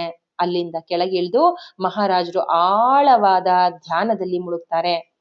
ಮಹಾರಾಣಿ ಸರ್ವೋಚ್ಚ ದೇವಿಯನ್ನ ಆಹ್ವಾನ ಮಾಡೋದಕ್ಕೆ ಮಹಾರಾಜರು ಅಂದ್ರೆ ಜನಕ ಬಾಬಾ ಏನ್ ಕಲಿಸಿದ್ರು ಆ ಮಂತ್ರವನ್ನ ಪಠನೆ ಮಾಡೋದಕ್ಕೆ ಪ್ರಾರಂಭ ಮಾಡ್ತಾಳೆ. ಗಂಟೆಗಳು ಕಳೆದೋಗ್ತವೆ, ಧ್ಯಾನ ಮುಗ್ದಿಲ್ಲ. ಬೆಳಗಿನ ಜಾವ ಮಧ್ಯಾಹ್ನವಾಗತ್ತೆ, ಧ್ಯಾನ ಮುಗ್ದಿಲ್ಲ. ಆಗಸದಲ್ಲಿ ಸೂರ್ಯನು ಕೆಳಗಿಳಿತಾನೆ, ಧ್ಯಾನ ಮುಗ್ದಿಲ್ಲ. ಸಂಜೆಯು ಕತ್ತಲಾಯ್ತು, ಧ್ಯಾನ ಮುಗ್ದಿಲ್ಲ. ಅವರ ಧ್ಯಾನ ಪ್ರಾರ್ಥನೆಗಳು ಮುಂದುವರಿದಂತೆ ಮೌನ ಮತ್ತು ಸ್ಥಿರತೆ ನೆಲೆಯಾಗತ್ತೆ. ಬೆಳಗಿನ ಜಾವ ಸುನೈನಾ ಮಾತೆ ಕಣ್ಗಳನ್ನ ತೆರಿತಾಳೆ. ಮಗುವಿನ ಅಳು ಅವಳಿಗೆ ಕೇಳಿಸುತ್ತೆ. ಆಶ್ಚರ್ಯದಿಂದ ಜನಕ ಬಾಬಾ ಅವಳು ಧ್ಯಾನದಿಂದ ಎಚ್ಚರಿಸ್ಬಿಟ್ಟು ಅವಳ ಕಣ್ಗಳಲ್ಲಿ ಸಂತೋಷ ಹೊಳಿತಾ ಇರೋದನ್ನ ಗಮನಿಸ್ತಾರೆ. ನಾನು ಅಳುವುದನ್ನ ಕೇಳಿದೆನು, ಸುನೈನಾ ಮಾತೆ ಹೇಳ್ತಾ ಇದ್ದಾಳೆ. ನಾನು ಅಳುವುದನ್ನ ಕೇಳಿದೆನು. ಅವಳು ಉತ್ಸಾಹದಿಂದ ಹೇಳ್ತಾ ಇದ್ದಾಳೆ ಗಂಡನಿಗೆ. ಅದೊಂದು ಅತ್ಯಂತ ಸುಂದರವಾದ ಧ್ವನಿಯಾಗಿದ್ದು ಜಗತ್ತಿನ ಕರೆ ನೀಡುವಂತಹ ಇಂಪಾದ ರಾಗದಂತಿತ್ತು ಅಂತ ಗಂಡನಿಗೆ ಹೇಳ್ತಾ ಇದ್ದಾಳೆ ಸುನೈನಾ. ಧ್ಯಾನದ ಅವಧಿಯಲ್ಲಿ ಜನಕ ಬಾಬಾ ಅವರು ಅಪ್ರತಿಮ ಸುಂದರಿ ಮಹಾದೇವಿಯನ್ನ ಕಂಡ್ರು. ಧ್ಯಾನದಲ್ಲಿ ಮೊದಲೇ ಗೊತ್ತಾಗಿದೆ ಬಾಬಾ ಅವ್ರಿಗೆ ಅಪ್ರತಿಮ ಸುಂದರಿಯಾಗಿರುವ ಮಹಾದೇವಿಯನ್ನ ಕಂಡಿದ್ದಾರೆ ಜನಕ ಬಾಬಾ. ಮತ್ತು ಜನಕ ಬಾಬಾ ಅವರ ಕಡೆ ಮಹಾದೇವಿಯ ಸ್ವೀಕೃತಿಯನ್ನ ಸೂಚಿಸಿದ್ಲು. ಮಹಾದೇವಿ ನೀನ್ ಅದನ್ನ ತಗೋಬೇಕು ಅಂತ ಆ ಕಡೆ ತೋರಿಸ್ತಾ ಇದ್ದಾಳೆ, ಅಲ್ಲಿದೆ ಅನ್ನೋ ರೀತಿಯಾಗಿ ತೋರಿಸ್ತಾ ಇದ್ದಾಳೆ. ಜನಕ ಬಾಬಾ ಅವರು ಸುತ್ತಮುತ್ತ ಸೇರಿದ ಮರುಭೂಮಿಯ ಜೀವಿಗಳನ್ನ ಅವಲೋಕನ ಮಾಡಿದ್ರು. ಇನ್ನು ಮಗುನ ಹಿಡ್ಕೊಂಡಿಲ್ಲ, ಅವರು ಅವಲೋಕನ ಮಾಡ್ತಾ ಇದ್ದಾರೆ. ಈ ಮರುಭೂಮಿಯ ಎಲ್ಲ ಜೀವಿಗಳನ್ನ ನೋಡ್ತಾ ಇದ್ದಾರೆ. ಆ ಪೂರ ಬರಡಾಗಿರುವಂತ ಜಾಗವನ್ನ ನೋಡ್ತಾ ಹೃದಯ ಪೂರ್ವಕವಾಗಿ ಕೃತಜ್ಞತೆಯಿಂದ ಅವುಗಳ ಕಡೆ ನೋಡ್ತಾ ಇದ್ರು. ನೋಡ್ಬಿಟ್ಟು ಆ ಎಲ್ಲ ಜೀವಿಗಳಿಗೆ, ಅಲ್ಲಿರುವಂತಹ ಪ್ರತಿಯೊಂದು ಭೂಮಿಯಲ್ಲಿರುವಂತ ಜೀವಿಗಳಿಗೂ ಕೂಡ ಅವಳು ಕೇವಲ ಮಾನವರಿಗಷ್ಟೇ ಅಲ್ಲದೆ ನಿಮಗೂ ಕೂಡ ಬರ್ತಾ ಇದ್ದಾಳೆ ಎಂದು ಹೇಳಿದರು. ಈ ಗಳಿಗೆಗಾಗಿ ತಾವೇ ತಮ್ಮ ಕರಕುಶಲದಿಂದ ರೂಪಿಸಿದ ನೇಗಿಲನ್ನ ತೆಗೆದುಕೊಂಡು ಹೊಲದ ಕೇಂದ್ರದ ಭಾಗಕ್ಕೆ ನಡೆದುಕೊಂಡು ಹೋದ್ರು. ನೋಡಿ, ಅಲ್ಲಿ ತಾನೇ ರೂಪಣೆ ಮಾಡಿದ್ದಾರೆ, ತಾನೇ ಕೆತ್ತಿರೋಂಥದ್ದು ನೇಗಿಲನ್ನ ಅವರೇ ಕೆತ್ತಿ ರೆಡಿ ಮಾಡಿರೋಂಥದ್ದನ್ನ ನೇಗಿಲನ್ನ ತಗೊಂಡೋಗಿ ಅಲ್ಲಿ ಉಳೋದಕ್ಕೆ ರೆಡಿ ಮಾಡ್ಕೋತಾ ಇದ್ದಾರೆ ಜನಕ ಬಾಬಾ. ಅದನ್ನ ಭೂಮಿಯೊಳಗೆ ಅಗೆದ್ರು, ಅಂದ್ರೆ ಸ್ವಲ್ಪ ಮೀಟಿದ್ದಾರೆ ಅಷ್ಟೇ. ನೇಗಿಲನ್ನ ಅಗೆದ್ರು. ಈ ಗತಿಯೊಂದಿಗೆ ಅವರು ತಮ್ಮ ಮಗಳನ್ನ ಇಡೀ ಭೂಮಿಗೆ ಮತ್ತು ಭೂಮಾತೆಯ ಜೀವಿಗಳಿಗೆ ಸಂಬಂಧಿಸಿದ್ದಾಳೆ ಅಂತ ಹೇಳಿದ್ರು. ನೋಡಿ, ಸೀತಾ ಮಾತೆ ಬರ್ತಾ ಇದ್ದಾಳೆ. ಈ ಮಗು ಬರೀ ನಮ್ಮೊಬ್ಬರಿಗೆ ಮಾತ್ರ ಮಗು ಅಲ್ಲ, ಇಡೀ ಭೂಮಿಗೆ ಮತ್ತು ಭೂಮಾತೆಯ ಪ್ರತಿಯೊಂದು ಜೀವಿಗೆ ಸಂಬಂಧಿಸಿದವಳಾಗಿದ್ದಾಳೆ ಅವಳು. ನನಗೆ ಮತ್ತು ಸುನೈನಾಗೆ ಅಥವಾ ಬೇರೆ ಯಾರೊಬ್ಬರಿಗೂ ಆಗಿ ಅಂತವಳಲ್ಲ, ಪ್ರತಿಯೊಬ್ಬರಿಗೂ ಸಂಬಂಧಿಸಿದ್ದಾಳೆ ಅಂತ ಹೇಳ್ತಾ ಇದ್ದಾರೆ. ನನ್ನ ಸಾಮ್ರಾಜ್ಯದ ವಿಸ್ತರಣೆಗಾಗಲಿ ಅಥವಾ ದುರಾಚಾರದ ಆಳ್ವಿಕೆಗಾಗಲಿ ಅಥವಾ ಹೆಚ್ಚಿನ ಅಧಿಕಾರದ ಅಥವಾ ಸಂಪತ್ತಿಗಾಗಲಿ ನಾನು ಅವಳನ್ನ ಆಮಂತ್ರಿಸಿಲ್ಲ. ಹೆಚ್ಚು ಅಸಮತೋಲನಗೊಳ್ಳುತ್ತಾ ಬೆಳೆಯುತ್ತಿರುವ ನೈಸರ್ಗಿಕ ಜಗತ್ತನ್ನ ಗುಣಪಡಿಸುವುದಕ್ಕಾಗಿ ಹಾಗೂ ಸಹಾಯ ಮಾಡುವುದಕ್ಕಾಗಿ ನಾನು ಅವಳನ್ನ ಆಮಂತ್ರಿಸಿದ್ದೇನೆ. ನೋಡಿ, ಧ್ಯಾನದ ಮೂಲಕ ಭೂತಾಯಿಯನ್ನ ಆಹ್ವಾನಿಸಿ ಸೀತಾಮಾತೆಯನ್ನೇ ಧ್ಯಾನದ ಮೂಲಕ ಕರ್ಕೊಂಡು ಬಂದಿದ್ದಾರೆ. ಸಾಕ್ಷಾತ್ ಮಹಾಲಕ್ಷ್ಮಿಯನ್ನ ಮಗುವಾಗಿ ಭೂಮಿಯಲ್ಲಿ ನೇರವಾಗಿ ಬಂದಿದ್ದಾಳೆ. ಭೂಮಾತೆಯ ಒಡಲಲ್ಲಿ ವಸುಂಧರಾ ಮಾತೆಯ ಮಗಳಾಗಿ ಜನಿಸಿದ್ದಾಳೆ ಮಹಾಲಕ್ಷ್ಮಿ. ಅವರ ನೇಗಿಲು ಭೂಮಿಗೆ ತಟ್ಟುತ್ತಿದ್ದಂತೆ ಒಣ ಭೂಮಿಯಲ್ಲಿ ಸಣ್ಣ ಬಿರುಕು ಸೃಷ್ಟಿಯಾಯಿತು. ನೋಡಿ, ಭೂಮಾತೆನ ಒಂದು ಸಣ್ಣದಾಗಿ ಅಗದಿದ್ದಾರೆ, ಸ್ವಲ್ಪ ಟಚ್ ಮಾಡಿದ್ದಾರೆ ಜನಕ ಬಾಬಾ. ಹಾಗಂದ ತಕ್ಷಣ ಒಂದು ಸಣ್ಣ ಬಿರುಕು ಕಾಣಿಸ್ಕಂತು. ಆ ಕ್ಷಣದಲ್ಲಿ ಅವಳು ಭೂಮಿಯೊಳಗಿಂದ ಮೇಲೆ ಬಂದಳು, ಪ್ರಕಟಗೊಂಡಳು ಅಂತ ಹೇಳ್ತಾ ಇದ್ದಾಳೆ ಇಲ್ಲಿ. ಭೂಮಾತೆ ವಸುಂಧರಾ ದೇವಿಯೇ ಜನ್ಮ ತಳೆದಳು ಎಂಬ ಸುದ್ದಿ ಹರಡಲು ಬಹಳ ಸಮಯ ತೆಗೆದುಕೊಳ್ಳಿಲ್ಲ. ನೋಡಿ, ಭೂಮಾತೆ ವಸುಂಧರಾ ದೇವಿಯೇ ಜನ್ಮ ತಳೆದು ಜನಕ ಬಾಬಾನಿಗೆ ಬಂದಿದ್ದಾಳೆ ಅಂತ ಎಲ್ಲಾ ಕಡೆ ಮಾತಾಡ್ಕೋತಾ ಇದ್ರು. ನಿಮಿಷಾರ್ಧದಲ್ಲಿಯೇ ಆ ಮಗುವನ್ನ ಎತ್ತಿ ಕೈಲಿ ಹಿಡ್ಕೊಂಡ ತಕ್ಷಣ, ಎದೆಗೆ ಅಪ್ಪಿ ಹಿಡಿದುಕೊಂಡ ತಕ್ಷಣ ಮಳೆ ಅನ್ನೋದು ಆರಂಭ ಆಯ್ತು. ಮೊದಲು ಹನಿಯಾಗಿ ಆರಂಭಗೊಂಡಿದ್ದು ಮುಂದೆ ಬಾಯಾರಿದ ಭೂಮಿಗೆ ಧಾರಾಕಾರವಾಗಿ ಸುರಿಯತೊಡಗಿತು. ಜನಕ ಬಾಬಾ ಅವರು ಆ ಶಿಶುವನ್ನ ಎತ್ತುಕೊಂಡು ಮೃದುವಾಗಿ ಎದೆಗೆ ಒತ್ತುಕೊಂಡು ಹಿಡಿದುಕೊಂಡ್ರು ಮತ್ತು ಅವಳಿಗೆ ಧನ್ಯವಾದಗಳನ್ನು ಅರ್ಪಿಸಿದ್ರು. ಇದೇ ಸಮಯದಲ್ಲಿ ನದಿಯಲ್ಲಿ ಹೆಚ್ಚು ಕಡಿಮೆ ನನ್ನ ಜೀವನವನ್ನ ಕಳೆದುಕೊಂಡ ಕೆಲವು ತಿಂಗಳುಗಳ ನಂತರ ಜನಕ ಬಾಬಾ ನನ್ನನ್ನ ಕರೆದ್ರು. ನೋಡಿ, ಇಲ್ಲಿ ಮಗುವನ್ನ ಕರ್ಕೊಂಡು ಬಂದಿದ್ದಾರೆ ಮನೆಗೆ. ಇದೇ ಸಮಯದಲ್ಲಿ ನದಿ ನೀರಲ್ಲಿ ಮುಳುಗಿ ಹೋಗಿದ್ಲು ಮೀನಾಕ್ಷಿ. ಅದನ್ನ ಜೀವ ಉಳಿಸಿದಂತವ್ರು ಜನಕ ಬಾಬಾ ಆಗಿದ್ರು. ಕೆಲವು ತಿಂಗಳುಗಳ ನಂತರ ಜನಕ ಬಾಬಾ ನನ್ನನ್ನ ಕರೆದ್ರು. ನಿನ್ನ ಕುರಿತಾಗಿ ಜನಕ ಬಾಬಾ ನಿನ್ನನ್ನು ನೋಡಲು ಬಂದಿದ್ರು ಅಂತ ಅದಿತಿ, ಅಂದ್ರೆ ಇವಳ ಗೆಳತಿ ಹೇಳ್ತಾ ಇದ್ದಾರೆ. ನನ್ನನ್ನ ಕುರಿತಾಗಿ? ಮೀನಾಕ್ಷಿ ಹೇಳ್ತಾ ಇದ್ದಾಳೆ, ನನ್ನನ್ನ ಕುರಿತಾಗಿ ಬಂದಿದ್ರ? ಆಶ್ಚರ್ಯದಿಂದ ನಾನು ಕೇಳಿದೆ. ಅವಳು ತಲೆದೂಗಿದಳು. ನಿನ್ನ ತಪಸ್ಸು ಈಗ ಮುಗಿದಿದೆ ಎಂದು ನಿನಗೆ ಹೇಳಲು ನನಗೆ ತಿಳಿಸಿದ್ರು. ನನ್ನ ತಪಸ್ಸ? ಜನಕ ಬಾಬಾ ಹೇಳ್ತಾ ಇದ್ದಾರೆ, ನಿನ್ನ ತಪಸ್ಸು ಈಗ ಮುಗಿದಿದೆ ಅಂತ ಹೇಳಿದ್ರು ಅಂತ. ನನ್ನ ತಪಸ್ಸ ಅಂತ ಮೀನಾಕ್ಷಿ ಕ್ವಶನ್ ಮಾಡ್ತಾ ಇದ್ದಾಳೆ. ಗೊಂದಲದಿಂದ ನಾನು ಅವಳತ್ತ ನೋಡಿದೆ. ತಪಸ್ಸು ಎಂದರೆ ಸಾಮಾನ್ಯವಾಗಿ ಲೋಕ ಕಲ್ಯಾಣಕ್ಕಾಗಿ ನಿಶ್ಚಿತ ಲಾಭದಾಯಕ ಪರಿಣಾಮಗಳನ್ನ ತರುವುದಕ್ಕಾಗಿ ಯೋಗಿಗಳು ಕೈಗೊಳ್ಳುವ ದೀರ್ಘ ಮತ್ತು ಕಠಿಣವಾದ ಅಭ್ಯಾಸವಾಗಿದೆ ಎಂಬುದು ನನಗೆ ತಿಳಿದಿತ್ತು. ನಮ್ಮ ಮಹಾರಾಜರು ರಾಜ್ಯದ ಒಳಿತಿಗಾಗಿ ತಪಸ್ಸಿನಲ್ಲಿ ನಿರತರಾಗಿದ್ದಾರೆ. ಆದರೆ ಅವಳೇನು ಮಾಡಿಲ್ಲ, ಬರೀ ಸೇವೆ ಮಾಡ್ಕೊಂಡಿದ್ದಾಳೆ, ಅದಕ್ಕೋಸ್ಕರ ನಾನು ಅಂತ ಹೇಳ್ತಾ ಇದ್ದಾಳೆ. ನನಗೆ ಈ ಸಂಗತಿಗಳ ಉದ್ದೇಶವೇ ಇರ್ಲಿಲ್ಲ. ನಾನು ಯಾವುದೇ ಅಭ್ಯಾಸದಲ್ಲಿ ತೊಡಗಿರ್ಲಿಲ್ಲ, ಅಂದ್ರೆ ಧ್ಯಾನದಲ್ಲಿ ನಾನು ತೊಡಗಿರ್ಲಿಲ್ಲ. ಈ ಕುರಿತು ನನ್ಗೇನು ತಿಳಿದಿಲ್ಲ. ಮತ್ತೆ ಅವಳು ತಲೆದೂಗಿದ್ಲು. ಮೀನಾಕ್ಷಿ, ನಿನ್ನ ತಂದೆಯ ಸಾವಿನಿಂದ ಇಲ್ಲಿಯವರೆಗೆ ನೀನು ತುಂಬಾ ಕಷ್ಟವನ್ನ ಪಟ್ಟಿದ್ದೀಯಾ. ಇದು ನಿನಗೆ ಹೇಗೆ ಪ್ರಯೋಜನಕಾರಿಯಾಗಿದೆ ಎಂಬುದನ್ನ ನಾನು ನೋಡಬಲ್ಲೆ. ಈಗ ನಿನ್ನನ್ನು ಮಹಾರಾಣಿಯ ಸೇವೆಗೆ ನಿಯೋಜಿಸಬೇಕೆಂದು ಅವರು ಕೇಳಿದ್ದಾರೆ. ಅದು ಅಲ್ಪಾವಧಿಯವರೆಗೆ ಇರುತ್ತೆ. ನಂತರ ನಿನಗೆ ಮತ್ತೊಂದು ಕೆಲಸವನ್ನ ನಿಯೋಜನೆ ಮಾಡಲಾಗುತ್ತದೆಯೋ ಏನೋ ಅಂತ ಹೇಳ್ತಾ ಇದ್ದಾಳೆ ಅದಿತಿ. ನನ್ಗೇನು ಅರ್ಥ ಆಗ್ಲಿಲ್ಲ. ನಾನು ಗೊಣಗೊಟ್ಟೆ. ನಾನು ಇರುವುದರಲ್ಲೇ ಸಂಪೂರ್ಣ ತೃಪ್ತಿಯಿಂದ ಇದ್ದೇನೆ ಎನ್ನುವುದು ನಿನಗೆ ಗೊತ್ತಿದೆ, ನನಗೆ ಗೊತ್ತು. ನಾನು ಹೆಚ್ಚಿನದನ್ನ ಏನು ಕೋರೋದಿಲ್ಲ, ನಾನು ಹೀಗೆ ಇರ್ತೀನಿ. ಮತ್ತೆ ಅವಳಿಗೆ ಕೂಡ ಭಯ ಏನಂದ್ರೆ, ಮಹಾರಾಜ ಮತ್ತು ಮಹಾರಾಣಿಯ ಎದುರುಗಡೆ ಹೋಗಿ ಅವ್ರ ಹತ್ತಿರ ನೇರವಾಗಿ ಅವರು ಪ್ರವೇಶಿಸುವ ಸ್ಥಾನದಲ್ಲಿ ಇರೋದಕ್ಕೆ ನಾನು ಭಯ ಪಡ್ತೀನಿ. ಸಂಪೂರ್ಣ ಮನೆಯ ವ್ಯಾಪ್ತಿಯಿಂದ ಹೊರಗಡೆ ಸೇವೆ ಸಲ್ಲಿಸುವುದರಲ್ಲೇ ನಾನು ತೃಪ್ತಿ ಪಡ್ತೀನಿ. ಅವರ ದೃಷ್ಟಿಯಿಂದ ಆಚೆ ಇದ್ದು ನಾನು ಸೇವೆ ಮಾಡಿಕೊಂಡು ಆರಾಮದಾಯಕವಾಗಿ ನಾನು ಇದ್ದೀನಿ ಅನ್ನೋದನ್ನ ಇಲ್ಲಿ ಮೀನಾಕ್ಷಿ ಹೇಳ್ತಾ ಇದ್ದಾಳೆ. ಅದಕ್ಕೆ ಅದಿತಿ ಹೇಳ್ತಾ ಇದ್ದಾಳೆ, ನನ್ನ ಪ್ರೀತಿಯ ಗೆಳತಿ, ಅವರ ವಿವೇಕ ಜ್ಞಾನವನ್ನ ನೀನು ನಂಬುವುದಿಲ್ಲವೇ? ನೋಡಿ, ಅಲ್ಲಿ ಇಂಥವ್ರಿಂದಾನೇ ಆಗ್ಬೇಕು, ಇಂಥವ್ರಿಂದನೇ ಸೇವೆ ನಡಿಬೇಕು ಅನ್ನೋದು ಕೂಡ ಇರತ್ತೆ ಅನ್ನೋದನ್ನ ಇಲ್ಲಿ ಹೇಳ್ತಾ ಇದ್ದಾಳೆ. ಅವರ ಜ್ಞಾನ ವಿವೇಕವನ್ನ ನೀನ್ ನಂಬು. ನೋಡಿ, ಇಲ್ಲಿ ಸೀತಾ ಮಾತೆಯಿಂದನೇ ಅದು ಬಂದಿದೆಯೋ ಏನೋ ಗೊತ್ತಿಲ್ಲ, ಅವಳ ಎಷ್ಟು ಜನ್ಮದ ಅದೃಷ್ಟವೋ ಏನೋ ಗೊತ್ತಿಲ್ಲ, ಸಾಕ್ಷಾತ್ ಆ ದೇವಿಗೆ ಸೇವೆ ಮಾಡೋ ಅವಕಾಶವನ್ನ ಮೀನಾಕ್ಷಿ ಪಡ್ಕೋತಾ ಇದ್ದಾಳೆ. ಅದಕ್ಕೆ ಹೇಳ್ತಾ ಇದ್ದಾಳೆ, ನನ್ನ ಪ್ರಿಯಳೆ, ಅವರ ವಿವೇಕ ಜ್ಞಾನವನ್ನ ನೀನು ನಂಬುವುದಿಲ್ಲವೇ? ನಾನೇನು ಉತ್ತರಿಸ್ಲಿಲ್ಲ. ಮೀನಾಕ್ಷಿ ಹೇಳ್ತಾ ಇದ್ದಾಳೆ, ನಾನೇನು ಉತ್ತರ ಕೊಡ್ಲಿಲ್ಲ. ಆದ್ರಿಂದ ಅವಳು ಮುಂದುವರಿಸಿದ್ಲು, ನಿನ್ನ ತಂದೆಗೆ ಅಪಘಾತ ಸಂಭವಿಸಿದಾಗ ಜನಕ ಬಾಬಾ ಅವರನ್ನ ಆಶೀರ್ವದಿಸಲು ಬಂದಿದ್ರು ಅಂತ ನಾನ್ ನಿನ್ಗೆ ಹೇಳಿರೋದು ನಿನಗೆ ನೆನ್ಪಿದ್ಯಾ? ಹೌದು ಅಂತ ಮೀನಾಕ್ಷಿ ತಲೆದೂಗ್ತಾ ಇದ್ದಾಳೆ. ಆಗ ನೀನು ಅಲ್ಲಿರ್ಲಿಲ್ಲ, ಆದರೆ ಇನ್ನೊಬ್ಬ ಸೇವಕನಿದ್ದ. ಆ ಕೊನೆಯ ಕ್ಷಣಗಳ ಕುರಿತು ಅವನು ನನಗೆ ಇತ್ತೀಚೆಗೆ ಹೇಳ್ದ.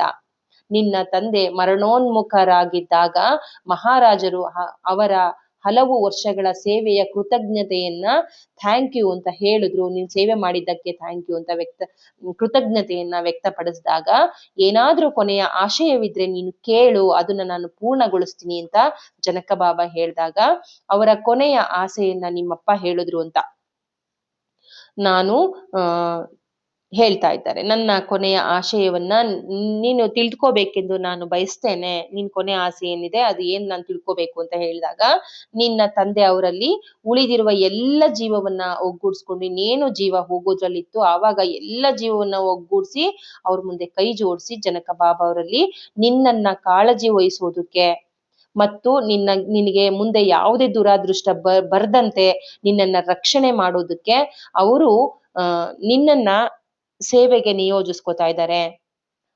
ಯೋಗ್ಯವೆನಿಸಿದ್ರೆ ಮಾತ್ರ, ನೋಡಿ ಅಲ್ಲಿ ಹೇಳ್ತಿದ್ದ, ನನ್ನ ಮಗಳು ನಿಮ್ಮ ಸೇವೆ ಮಾಡೋದಕ್ಕೆ ಯೋಗ್ಯ ಅನ್ಸಿದ್ರೆ ಮಾತ್ರ ನೀವು ಅವಳನ್ನ ಕೆಲ್ಸಕ್ಕೆ ಸೇರಿಸ್ಕೋಬೇಕು ಅಂತ ಹೇಳ್ತಾ ಇದ್ದಾರೆ. ನಿನಗೊಂದು ಉಚಿತವಾದ ಕೆಲಸವನ್ನ ಹುಡುಕಿ ನೀಡ್ಬೇಕು ಅಂತ ಪ್ರಾರ್ಥನೆ ಮಾಡ್ಕೊಂಡ್ರು ನಿಮ್ಮಪ್ಪ. ಮಹಾರಾಜರು ಆಗ್ಲಿ ಅಂತ ಅದಕ್ಕೆ ಬದ್ಧರಾದ್ರು. ಅವಳೊಬ್ಬ ಒಳ್ಳೆಯ ಸೇವಕಿ ಮತ್ತು ಒಳ್ಳೆಯ ಮಗಳಾಗಿದ್ದಾಳೆ ಮತ್ತು ಬಹುತೇಕವಾಗಿ ನಾನು ಅವಳೊಂದಿಗೆ ತುಂಬಾ ಕಠೋರವಾಗಿ ನಡೆದುಕೊಂಡಿದ್ದೇನೆ. ಅಪ್ಪ ಹೇಳ್ತಾ ಇದ್ದಾರೆ ಮೀನಾಕ್ಷಿ ಬಗ್ಗೆ, ನಾನು ಕಠೋರವಾಗಿ ನಡ್ಕೊಂಡಿದ್ದೇನೆ ಅಂತ ಮಹಾರಾಜರ ಹತ್ರ ಹೇಳ್ತಾ ಇದ್ದಾನೆ. ನನ್ನೆಲ್ಲ ದುರಾದೃಷ್ಟಗಳ ಮಧ್ಯೆ ಅವಳೊಂದು ಆಶೀರ್ವಾದವಾಗಿ ಬಂದಿದ್ದಳು. ಹಲವು ಪೀಳಿಗೆಗಳಿಂದ ನಮ್ಮ ಕುಟುಂಬದ ಕಾಳಜಿ ಮಾಡಿರುವುದಕ್ಕೆ ನಾನು ನಿಮಗೆ ಋಣಿಯಾಗಿದ್ದೇನೆ ಅಂತ ನಿಮ್ಮ ತಂದೆ ಹೇಳಿದ್ರು.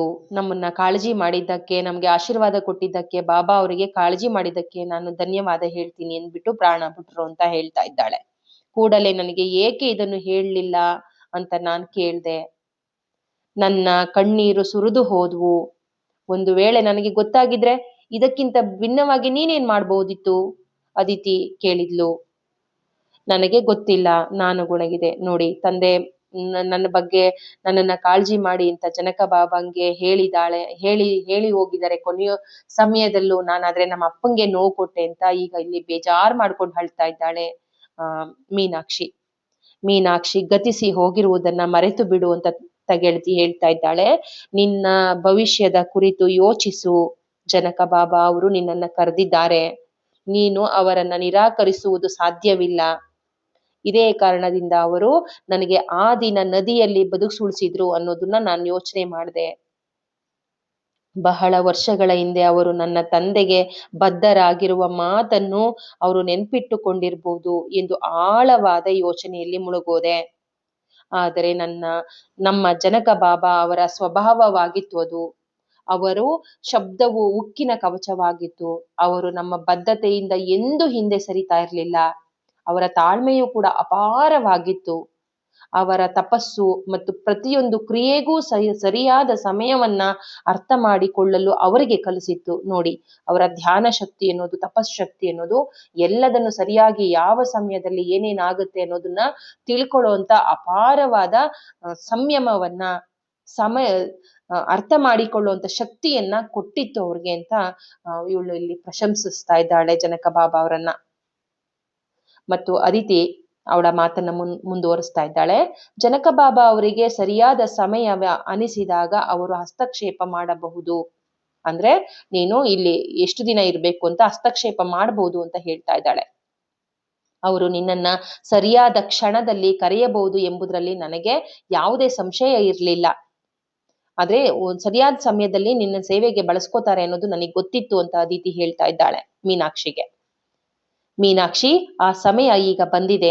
ನೀನೀಗ ಮನೆ ಕೆಲಸದಲ್ಲಿ ಕಡಿಮೆ ಕ್ರಿಯಾಶೀಲ ನಾನೀಗ ಮನೆ ಕೆಲಸದಲ್ಲಿ ಸ್ವಲ್ಪ ಕೆಲಸ ಮಾಡೋದ್ರಲ್ಲಿ ನಾನು ಸ್ವಲ್ಪ ಇದಾಗಿದ್ದೀನಿ. ಅಂದ್ರೆ ಇವಳಿಗೂ ಕೂಡ ಅದಿತಿಗೂ ವಯಸ್ಸಾಗ್ತಾ ಇದೆ, ತುಂಬಾ ಕೆಲಸ ಮಾಡೋದಕ್ಕೆ ಆಗ್ತಾ ಇಲ್ಲ, ಕ್ರಿಯಾಶೀಲಳಾಗಿಲ್ಲ ನಾನು ಅಂತ ಹೇಳ್ತಾ ಇದ್ದಾಳೆ. ನಿನ್ನ ಅಜ್ಜ ಮುತ್ತಜ್ಜರ ಪೀಳಿಗೆಯಿಂದ ಹರಿದು ಬಂದಂತಹ ಸಮರ್ಪಣೆಯನ್ನ ನೀನು ಮುಂದುವರಿಸ್ಕೊಂಡು ಬಂದ ನಿಮ್ಮ ತಂದೆ ಮತ್ತು ಈಗ ನೀನು, ನನಗೆ ನಿನ್ನಂತವರ ಬಹಳ ಅಗತ್ಯವಿದೆ, ನಿನಗೆ ಈ ಜವಾಬ್ದಾರಿ ಇದೆ. ನೋಡಿ, ನಾನು ಎಲ್ಲಾ ಕೆಲ್ಸವನ್ನ ಈಗ ಮಾಡ್ಕೊಂಡು ಹೋಗ್ತಾ ಇದ್ದೀನಿ. ಅಂದ್ರೆ ಈಗ ಅದಿತಿ ಹೇಳ್ತಾ ಇದ್ದಾಳೆ, ನಾನು ಇದುವರೆಗೂ ಕೂಡ ಕೆಲಸವನ್ನ ಮಾಡ್ಕೊಂಡಿದ್ದೀನಿ, ಆದ್ರೆ ಈಗ ನನಗೂ ಕೂಡ ವಯಸ್ಸಾಗ್ತಾ ಇದೆ ಅನ್ನೋದಕ್ಕೋಸ್ಕರ ನಾನು ಈಗ ಕಡಿಮೆ ಕ್ರಿಯಾಶೀಲಳಾಗ್ತಾ ಇದ್ದೀನಿ. ನಿನ್ನ ಅಜ್ಜ, ನಿನ್ನ ಮುತ್ತಜ್ಜ, ನಿನ್ನ ಪೀಳಿಗೆ ಮತ್ತೆ ನಿಮ್ಮಪ್ಪ ಎಲ್ಲರೂ ಕೂಡ ಸಮರ್ಪಣಾ ಭಾವದಿಂದ ಒಂದು ಏನು ಸೇವೆ ಸಲ್ಲಿಸಿದ್ರು ಜನಕ ಬಾಬಾ ಕಾಲಕ್ಕೆ, ಅದು ನಿನ್ನ ಕಾಲಕ್ಕೂ ಮುಂದುವರಿಲಿ. ಹಾಗಂತ ಅದಿತಿ ನನಗೆ ಸಹಾಯ ಮಾಡು ಅಂತ ಕೇಳ್ತಾ ಇದ್ದಾಳೆ. ನಾನು ಒಪ್ಪಿಗೆಯಿಂದ ತಲೆದೂಗಿದೆ. ಕೇವಲ ನನ್ನನ್ನು ಪರಿಗಣಿಸುವುದಕ್ಕಲ್ಲ, ಆದರೆ ನನ್ನ ತಂದೆಯ ಕೊನೆಯ ಆಶಯವನ್ನ ಈಡೇರಿಸುವುದಕ್ಕಾಗಿ ನಾನು ಜನಕ ಬಾಬಾ ಅವರಿಗೆ ಎಷ್ಟೊಂದು ಕೃತಜ್ಞತಳಾಗಿದ್ದೇನೆ ಎಂಬುದನ್ನ ದಯವಿಟ್ಟು ಅವರಿಗೆ ತಿಳಿಸು. ನೋಡಿ, ಇಲ್ಲಿ ಹೇಳ್ತಾ ಇದ್ದಾಳೆ, ನಾನು ನನ್ನ ತಂದೆಯ ಆಸೆಯನ್ನ ಈಡೇರಿಸೋದಕ್ಕೋಸ್ಕರ ನಾನು ಈ ಸೇವೆಯನ್ನ ಒಪ್ಕೋತೀನಿ ಅಂತ ಜನಕ ಬಾಬಾ ಅವ್ರಿಗೆ ತಿಳಿಸು ಅದಿತಿ ಅಂತ ಹೇಳ್ತಾ ಇದ್ದಾಳೆ ಮೀನಾಕ್ಷಿ. ಇದು ನನಗೆ ಮಹತ್ ಕಾರ್ಯವಾಗಿದೆ ಅಂತ ಮೀನಾಕ್ಷಿ ಹೇಳ್ತಾ ಇದ್ದಾಳೆ. ಅವರ ಹೆಜ್ಜೆಯನ್ನ ಅನುಸರಿಸೋದಕ್ಕೆ ನಾನು ಶಕ್ತಿ ಮೀರಿ ಪ್ರಯತ್ನ ಮಾಡ್ತೀನಿ. ನೋಡಿ, ಅಪ್ಪನನ್ನ ನಾನು ಸಾವಿಗೆ ನಾನೇ ಕಾರಣನಾಗದೆ ಅಂತ ಚಿಂತೆ ಮಾಡ್ತಾ ಇದ್ದಾಳೆ ಮೀನಾಕ್ಷಿ. ಅದಕ್ಕೋಸ್ಕರ ಇಂಥ ಮಹತ್ ಕಾರ್ಯವನ್ನ ಮಾಡೋದಕ್ಕೆ ನಾನು ನನ್ನ ಹೆಜ್ಜೆಗಳನ್ನ ಇಡ್ತೀನಿ, ಜೊತೆಗೆ ಶಕ್ತಿ ಮೀರಿ ಪ್ರಯತ್ನ ಮಾಡಿ ನನ್ನ ಸೇವೆ ಮಾಡ್ತೀನಿ ಅಂತ ಹೇಳ್ತಾ ಇದ್ದಾಳೆ. ಅದಿತಿ ಹೊರಟು ಹೋದ ನಂತರ ಸಹಾಯ ಮಾಡುವುದಕ್ಕೆ ನನಗೆ ಸಾಧ್ಯ ಆಗ್ಲಿಲ್ಲ. ಇತ್ತೀಚೆಗೆ ಜರುಗಿದ ನನ್ನ ಹೃದಯದ ಪರಿವರ್ತನೆ, ಬದಲಾಗುತ್ತಿರುವ ಘಟನೆಗಳು, ಏನಾದ್ರೂ ಸಂಬಂಧ ಇದೆಯಾ, ನಾನು ಬದಲಾಗ್ತಾ ಇದ್ದೀನಲ್ಲ ಅಂತ ನಾನು ಆಶ್ಚರ್ಯಚಕಿತಳಾದೆ. ಕಳೆದ ಕೆಲವು ತಿಂಗಳಲ್ಲಿ ನನ್ನಲ್ಲಿ ಉಂಟಾದ ಬದಲಾವಣೆಗಳು ಬಾಬಾ ಅವರಿಗೆ ತಿಳಿದಿವೆಯೇ ಅಂತ ನಾನು ಅನ್ಕೊಂಡೆ. ನೋಡಿ, ನಾನು ಸೇವೆಗೆ ಹೋಗ್ಬಾರ್ದು ಅನ್ಕೊಂಡ್ಲು, ಮತ್ತೆ ಅಪ್ಪನ ವಿರೋಧಿಸಿದ್ಲು, ಅಪ್ಪನ ಸಾವಿಗೆ ನಾನು ಕಾರಣಳಾದೆ, ಅಥವಾ ಇಲ್ಲೇ ಹೇಗೋ ಸೇವೆ ಮಾಡ್ಕೊಂಡಿರೋಣ, ಉತ್ತಮ ಕೆಲ್ಸಕ್ಕೆ ಹೋಗೋದ್ ಬೇಡ, ಕೀಳಾದ ಕೆಲ್ಸವನ್ನೇ ಮಾಡೋಣ ಅಂತ ಹಿಡ್ಕೊಂಡಿದ್ದು, ಇದೆಲ್ಲ ಬಾಬುಂಗೆ ತಿಳಿದಿದೆಯಾ ಅಂತ ಯೋಚನೆ ಮಾಡ್ತಾ ಇದ್ದಾಳೆ. ನನ್ನನ್ನ ಬದಲಾವಣೆ ಮಾಡಿದ್ದು ಬಾಬಾರವರ ಆಶೀರ್ವಾದವೇ ಅಂತ ಯೋಚನೆ ಮಾಡ್ತಾ ಇದ್ದಾಳೆ. ಅದು ನನ್ನ ಪ್ರತಿರೋಧದ ಗುಣ ಮತ್ತೆ ಸ್ವಯಂ ಕರುಣೆಯನ್ನು ಕೃತಜ್ಞತಾ ಭಾವನೆಯಲ್ಲಿ ರೂಪಾಂತರ ಮಾಡಿರ್ಬೋದು. ನೋಡಿ, ನನ್ನಲ್ಲಿ ಪ್ರತಿರೋಧ ಗುಣ ಇತ್ತು, ಸ್ವಯಂ ಕರುಣೆ ಮತ್ತೆ ಕೃತಜ್ಞತೆಯ ಭಾವನೆಯಿಂದ ನಮ್ಮನ್ನ ಬಾಬಾರವರ ಆಶೀರ್ವಾದವೇ ಮಾಡಿರ್ಬೋದು ಅಂತ ಅನ್ಕೋತಾ ಇದ್ದಾಳೆ. ಕೀಳಾದ ಕೆಲಸವನ್ನ ನಿರ್ವಹಿಸುವ ಅವಕಾಶಗಳಿಗೆ ಕಾತರಳಾಗಿರುವಂತೆ ಮಾಡಿದ್ದು ಬಾಬಾರ ಆಶೀರ್ವಾದ ಇರ್ಬೇಕು ಅಂತ ಅನ್ಕೋತಾ ಇದ್ದಾಳೆ.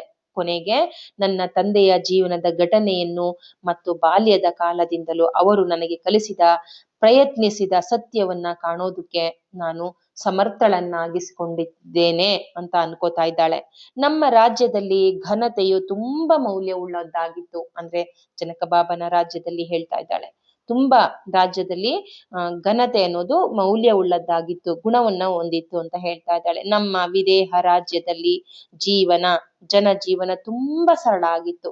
ನೋಡಿ, ಇಲ್ಲಿ ನಮ್ಮ ರಾಜ್ಯದ ನಮ್ಮ ನಮ್ಮ ನಮ್ಮ ಅಂತ ಹೇಳ್ಕೊತಾ ಇದ್ದಾಳೆ. ಇಲ್ಲಿ ಒಬ್ರಿಗೊಬ್ರು ನಮ್ಮ ಅನ್ನೋದನ್ನೇ ಬೆಳೆಸ್ಕೊಂಡ್ಬಿಟ್ಟಿದ್ದಾರೆ.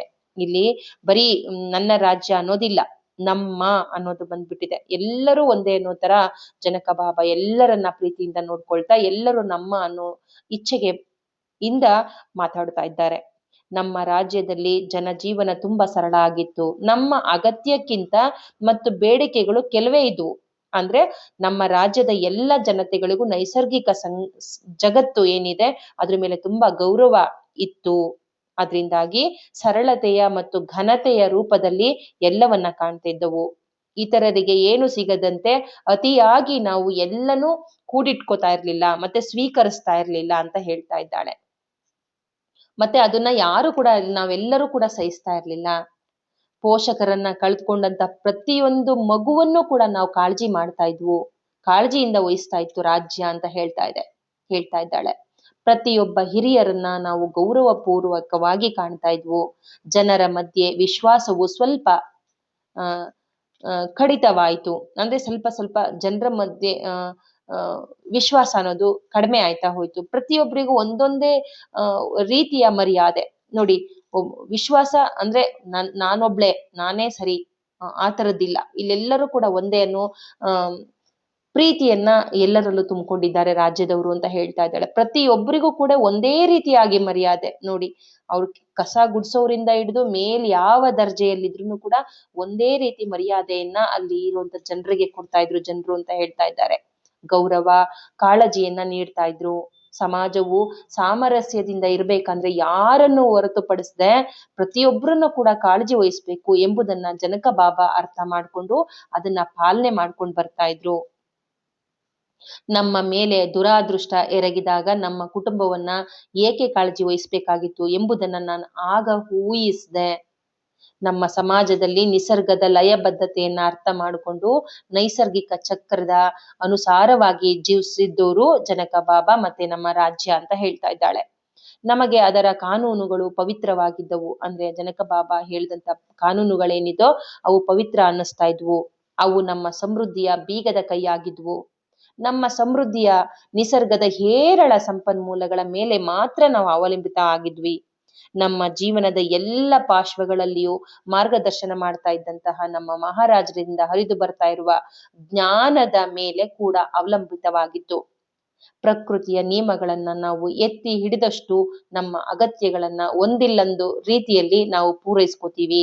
ಪ್ರಕೃತಿ ಶಕ್ತಿಗೆ ನೀವು ಗೌರವಿಸಿ ಅಂತ ಹೇಳ್ಕೊಡ್ತಾ ಇದ್ರು ಅಂತ ಹೇಳ್ತಾ ಇದ್ದಾಳೆ. ನಾವು ಅದನ್ನ ಅವರಿಂದ ಕಲ್ತ್ಕೊಂಡ್ವಿ. ಯಾವಾಗ್ಲೂ ಕೂಡ ಅದನ್ನೇ ಹೇಳ್ತಾ ಇದ್ರು ಅಂತ. ಪ್ರಕೃತಿಯ ನಿಯಮಗಳನ್ನ ನಾವು ಯಾವಾಗ ಎತ್ತಿ ಹಿಡಿತೀವೋ ನಮ್ಮ ಅಗತ್ಯಗಳು ಯಾವ್ದಾದ್ರು ಒಂದು ರೂಪದಲ್ಲಿ ಮಾರ್ಗವನ್ನ ಕೊಡೋದ್ರ ಜೊತೆಗೆ ನಮ್ಗೆ ಅವನ್ನ ಬರೋ ತರ ಮಾಡ್ಕೊಡ್ತವೆ ಅಂತ ಜನಕ ಬಾಬಾ ನಂಬಿದ್ರು ಅಂತ ಹೇಳ್ತಾ ಇದ್ದಾಳೆ. ದಶರಥ ಮಹಾರಾಜರ ಸಹಾಯಕ್ಕೆ ಬಂದ್ರು. ಆಗ ನೋಡಿ, ಯಾವ್ದಾದ್ರು ರೀತಿಯಲ್ಲಿ ಸಹಾಯ ಮಾಡೋದಕ್ಕೆ ಬರ್ತಾರೆ ಅಂದಾಗ ಬರಗಾಲದ ಕಾಲದಲ್ಲಿ ದಶರಥ ಮಹಾರಾಜ ರಾಮನ ಅಪ್ಪ ಬಂದು ಸಹಾಯ ಮಾಡಿದ್ರು ಅಂತ ಹೇಳ್ತಾ ಇದ್ದಾಳೆ. ನಮಗೆ ನಿಶ್ಚಿತ ಪಾಠಗಳನ್ನ ಕಲಿಸುವುದಕ್ಕಾಗಿಯೇ ಕೆಲವೊಂದು ಕಷ್ಟಗಳು, ಕಠಿಣ ಪರಿಸ್ಥಿತಿಗಳು ಬರುತ್ತವೆ. ಆದರೂ ಕೂಡ ನಾವು ನಮ್ಮ ಸಿದ್ಧಾಂತಗಳನ್ನ, ನಂಬಿಕೆಗಳಿಗೆ ಪ್ರಾಮಾಣಿಕರಾಗಿದ್ದಾಗ ಅವು ಪ್ರಾಮಾಣಿಕರಾಗಿ ನಾವು ಇರ್ಬೇಕು ಅಂತ ಹೇಳ್ತಾ ಇದ್ರು ಮಹಾರಾಜರು ಅಂತ ಹೇಳ್ತಾ ಇದ್ದಾಳೆ. ನೋಡಿ, ಇನ್ನೊಂದ್ಸಲ ಹೇಳ್ತೀನಿ. ನಮಗೆ ನಿಶ್ಚಿತ ಪಾಠಗಳನ್ನ ಕಲಿಸುವುದಕ್ಕಾಗಿಯೇ ಕಠಿಣ ಪರಿಸ್ಥಿತಿಗಳು ಬಂದಿರುತ್ತವೆ. ಆದರೂ ನಾವು ನಮ್ಮ ಸಿದ್ಧಾಂತ ಮತ್ತು ನಂಬಿಕೆಗಳಿಗೆ ಪ್ರಾಮಾಣಿಕರಾಗಿರ್ಬೇಕು ಅಂತ ಜನಕ ಬಾಬಾ ಹೇಳ್ತಾ ಇದ್ರು ಅಂತ ಹೇಳ್ತಾ ಇದ್ದಾಳೆ. ನಾವು ಪ್ರಾಣಿ ಮತ್ತು ಸಸ್ಯ ಸಾಮ್ರಾಜ್ಯದ ಅಗತ್ಯಗಳ ಕುರಿತು ಪ್ರಜ್ಞೆಯನ್ನ ಹೊಂದಿದ್ವಿ. ನೋಡಿ, ಪ್ರಾಣಿ ಮತ್ತೆ ಸಸ್ಯ ಸಾಮ್ರಾಜ್ಯದ ಬಗ್ಗೆನೂ ಕೂಡ ನಾವು ಕಾಳಜಿ ವಹಿಸ್ತಾ ಇದ್ವಿ. ಆದ್ರಿಂದಾಗಿ ನಮ್ಮ ಅಗತ್ಯಕ್ಕಿಂತ ಹೆಚ್ಚಿನದಾಗಿ ನಾವು ನಿಸರ್ಗದಿಂದ ಏನೂ ಕೂಡ ತೆಗೆದುಕೊಳ್ತಾ ಇರ್ಲಿಲ್ಲ. ಅದನ್ನು ತೆಗೆದುಕೊಳ್ಳುವಂತ ವಿಚಾರವೂ ಕೂಡ ನಮ್ಮಲ್ಲಿ ಇರ್ಲಿಲ್ಲ. ಎಷ್ಟು ಬೇಕೋ ಅಷ್ಟೇ ಪಡ್ಕೋತಾ ಇದ್ವಿ ಅಂತ. ಆರಂಭದ ದಿನಗಳಲ್ಲಿ ಬಹುಪಾಲ ಸಮೃದ್ಧಿಯ ಆಹಾರ ಅರಣ್ಯ ಕೊಳ್ಳಗಳಿಂದ ನಮ್ಗೆ ಬರ್ತಿತ್ತು. ಅದು ವಿವಿಧ ರೀತಿಯ ಹಣ್ಣುಗಳಾಗಿರ್ಬೋದು, ಕಾಯಿಗಳಾಗಿರ್ಬೋದು, ಕಂದ ಮೂಲಗಳು ಹಾಗೂ ಅರಣ್ಯದ ಕಾಳುಗಳಿಂದ ತುಂಬಿ ತುಳುಕ್ತಿತ್ತು. ಆದ್ರೆ ಜನಸಂಖ್ಯೆ ಬೆಳೀತಾ ಹೋಯ್ತು, ಕಾಡುಗಳ ಮೇಲೆ ಅತಿಕ್ರಮಣವಾಯ್ತಾ ಹೋಯ್ತು, ಆ ಆಹಾರಗಳು ಕಡಿಮೆ ಆದವು. ಹೀಗಾಗಿ ಜನಕ ಬಾಬಾ ಪರಿಹಾರ ನಮ್ಗೆ ಬೆಳೆ ಬೆಳೆಯೋದಕ್ಕೆ ಅವಕಾಶ ಮಾಡಿಕೊಡ್ತು. ಅಂದ್ರೆ ರೈತ ಕೆಲಸ ಮಾಡೋದಕ್ಕೆ ಅವಕಾಶ ಮಾಡ್ತು, ಬೆಳೆ ಬೆಳೆಯೋದಕ್ಕೆ ಮುಂದಾಯ್ತು ರಾಜ್ಯ ಅಂತ ಹೇಳ್ತಾ ಇದ್ದಾಳೆ. ಆದರೆ ಒಂದು ಕಾಲಕ್ಕೆ ನಮ್ಮ ಪೂರ್ವಜರ ಅಗತ್ಯಗಳನ್ನ ಪೂರೈಸೋದಕ್ಕೆ ಅರಣ್ಯಗಳು ಸೇವೆ ಸಲ್ಲಿಸುತ್ತಿದ್ದವು ಎಂಬುದನ್ನ ನಾವು ಯಾವತ್ತೂ ಮರೆಯಲಿಲ್ಲ. ಹೀಗಾಗಿ ನಮ್ಮ ಮನಸ್ಸು ಮತ್ತು ಆತ್ಮಗಳಲ್ಲಿ ಆಳವಾದ ಕೃತಜ್ಞತಾ ಭಾವನೆ, ಎಲ್ಲ ಜೀವಿಗಳಿಗೆ ಕೃತಜ್ಞತೆ, ಗೌರವ ಹಾಗೂ ಪ್ರೇಮ ಭಾವಗಳು ನಮ್ಮ ಜನಕ ಬಾಬಾ ಅವರು ನಮಗೆ ಕಲಿಸಿದ ಘನತೆಯ ಮೂಲ ತತ್ವವಾಗಿತ್ತು. ಅಂದ್ರೆ ಎಲ್ಲ ಜೀವಿಗಳಿಗೂ ಕೃತಜ್ಞತೆಯನ್ನು ಅರ್ಪಿಸ್ಬೇಕು, ಪ್ರೇಮ ಗೌರವ ಭಾವದಿಂದ ನಾವು ಇರ್ಬೇಕು ಅನ್ನೋದನ್ನ ಜನಕ ಬಾಬಾ ಎಲ್ಲರಿಗೂ ಕಲಿಸಿದ್ರು ಅಂತ ಹೇಳ್ತಾ ಇದ್ದಾಳೆ. ಹೆಚ್ಚು ಹೆಚ್ಚು ಆಹಾರವನ್ನ ಒದಗಿಸಿದ ಭೂಮಾತೆಗೆ ಮತ್ತು ಅವಳ ಮಣ್ಣಿಗೆ ನಮ್ಮ ಕೃತಜ್ಞತೆಗಳು. ಭೂದೇವಿಯು ನಮಗೆ ಮಗಳನ್ನ ಕೊಟ್ಟ ಮೇಲೆ, ಅಂದ್ರೆ ಇಲ್ಲಿ ಸೀತಾಮಾತೆ ಬಂದ ಮೇಲೆ ನಾವು ಅವಳಿಗೆ ನೀಡುವ ಮರ್ಯಾದೆ ನೋಡಿ, ಸೀತಾಮಾತೆಯನ್ನ ನಮಗೆ ಕೊಟ್ಟ ಮೇಲೆ ನಾವು ಅವಳಿಗೆ ಇನ್ನಷ್ಟು ಮರ್ಯಾದೆ ಕೊಡೋದಕ್ಕೆ ಪ್ರಾರಂಭ ಮಾಡಿದ್ವಿ, ಗೌರವ ಕೊಟ್ವಿ, ಕೃತಜ್ಞತೆಗಳನ್ನ ಅರ್ಪಿಸೋದಕ್ಕೆ ಪ್ರಾರಂಭ ಮಾಡಿದ್ವಿ, ಭೂಮಾತೆಯನ್ನೇ ದೇವತೆ ಅಂತ ಪೂಜೆ ಮಾಡೋದಕ್ಕೆ ಪ್ರಾರಂಭ ಮಾಡಿದ್ವಿ ಅಂತ ಹೇಳ್ತಾ ಇದ್ದಾಳೆ. ನಮ್ಮ ರಾಜ್ಯವನ್ನ ರಕ್ಷಿಸಿಕೊಳ್ಳುವುದಕ್ಕಷ್ಟೇ ಅಲ್ಲದೆ ಸಂಪೂರ್ಣ ನೈಸರ್ಗಿಕ ಜಗತ್ತಿನಲ್ಲಿ ಸಮತೋಲನವನ್ನ ತರೋದಕ್ಕೆ ಪುನಃ ಸ್ಥಾಪಿಸಲು ಸಹಾಯವಾಗುವಂತೆ ವಿದೇಹದ ಜನರಿಗೆ ಆ ಒಬ್ಬಳನ್ನ ನೀಡಿದ್ಲು. ಯಾರು? ಭೂಮಾತೆ. ಆ ಒಬ್ಬಳು ಅಂದ್ರೆ ಯಾರು? ಸೀತಾಮಾತೆಯನ್ನ ನೀಡಿದ್ಲು ತಾಯಿ ಅಂತ ಹೇಳ್ತಾ ಇದ್ದಾಳೆ. ನಾವು ನೈಸರ್ಗಿಕ ಜಗತ್ತಿನ ನಿಯಮಗಳನ್ನ ಪಾಲಿಸದಿದ್ರು ಕೂಡ, ಕೃತಜ್ಞತೆಗಳನ್ನ ಸಲ್ಲಿಸದಿದ್ರು, ಭೂಮಾತೆಯ ಮೇಲೆ ನಮ್ಮ ದುಷ್ಕೃತ್ಯಗಳಿಂದ ಎಲ್ಲರೂ ಬಳಲುವ ಹಾಗೆ ಮಾಡುವಂತೆ ವಿಭಿನ್ನವಾಗಿ ವರ್ತಿಸಬಹುದಾಗಿದ್ದ ಇತರರು ಕೂಡ ಇದ್ರು. ಅಂದ್ರೆ ನೋಡಿ, ಅದಕ್ಕೆ ಕಾರಣ ರಾವಣನ ಶಕ್ತಿ. ಇತರರು ಕೂಡ ಅಲ್ಲಿದ್ರು ಅಂತ ಹೇಳ್ತಾ ಇದ್ದಾಳೆ ಮೀನಾಕ್ಷಿ. ಸುದೀರ್ಘವಾಗಿ ತಡೆ ಹಿಡಿದ ಮಳೆಯೂ ಕೂಡ ನಮ್ಮನ್ನ ಎಚ್ಚರಿಸ್ತಾ ಇತ್ತು. ನೋಡಿ, ಎಷ್ಟೋ ದಿನಗಳಿಂದ ಮಳೆ ಬಂದಿಲ್ಲ, ಬರಗಾಲ ಸೃಷ್ಟಿ ಆಗೋಗಿದೆ. ಅದಕ್ಕೆ ಕಾರಣ ನಮ್ಮ ಈ ಪ್ರಕೃತಿಯ ವೈಚಿತ್ರ್ಯಕ್ಕೆ ಕಾರಣ ನಾವು ದುಷ್ಕೃತ್ಯಗಳಿಂದ ಬಳಲ್ತಿರೋದಕ್ಕೆ ಕಾರಣ ನಾವು ಕೆಟ್ಟ ವ್ಯಕ್ತಿಗಳು, ದುಷ್ಟ ಗ್ರಹಗಳು, ದುಷ್ಟ ಶಕ್ತಿಗಳು ಅಂತ ಹೇಳ್ತಾ ಇದ್ದಾಳೆ. ಇದರಿಂದ ನಾವು ಗ್ರಹಿಸಲಾರದ ಶಕ್ತಿ ನಮ್ಮ ಹಿಂದೆ ಆಟ ಆಡ್ತಾ ಇದೆ ಎಂಬುದರ ಕುರಿತು ನಾವು ಎಚ್ಚರವಾದೆವು. ನೋಡಿ, ನಮ್ಗೆ ಗ್ರಹಿಸದೇ ಇರುವಂತ ಯಾವುದೋ ಶಕ್ತಿ ಆಟ ಆಡ್ತಾ ಇದೆ ಅನ್ನೋದನ್ನ ನಾವು ಗ್ರಹಿಸಿದ್ವಿ. ನೋಡಿ, ಬರಗಾಲವನ್ನ ಸೃಷ್ಟಿ ಮಾಡ್ಬಿಟ್ಟಿದ್ದಾನೆ ತನ್ನ ಮಂತ್ರ ಶಕ್ತಿಯಿಂದ, ತಂತ್ರ ಶಕ್ತಿಯಿಂದ. ರಾವಣ ದೈತ್ಯ ಶಕ್ತಿಯಾಗಿ ಬೆಳೆದು ನಿಂತಿದ್ದಾನೆ, ಎಲ್ಲವನ್ನ ಮಾಡ್ತಾ ಇದ್ದಾನೆ. ಅವನನ್ನ ಅಟ್ಟಹಾಸವನ್ನ ಮಾಡಿ ಮಟ್ಟ ಹಾಕೋದಕ್ಕೆ ತಾಯಿ ಜಗಜ್ಜನನಿಯಾಗಿ, ತಾಯಿ ಮಹಾಲಕ್ಷ್ಮಿಯಾಗಿ ಸೀತಾ ಬಂದಿದ್ದಾಳೆ.